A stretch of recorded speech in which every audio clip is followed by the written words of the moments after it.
So just with our like M Series here, for your steering wheel controls, so they are going to work.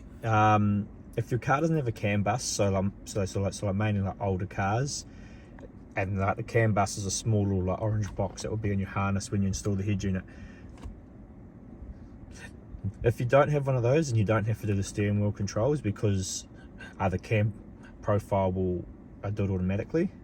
So that CAN profiles just in here, settings, sorry, car infotainment, about device, press this setting icon up here, 8878.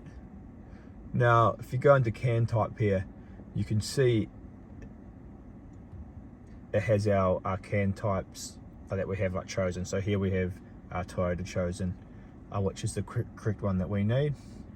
So as long as the CAN type is like chosen, it's all going to work like fine. Now the other option is you don't have the CAN bus, so like older cars, so like this car doesn't.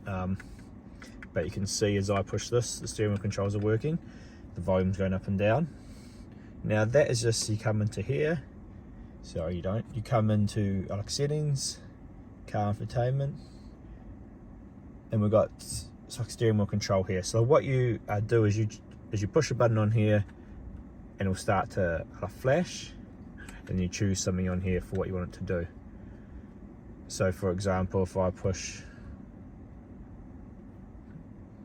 mode and then I push the button here, you see it was like flashing, then it went a solid color. So that has been like learned now. So you can see 1, 2, 3, 4, 5 buttons here. 1, 2, 3, 4, 5 on our steering wheel. So that's how you do the steering wheel controls on our like M Series, and that's how it covers it all.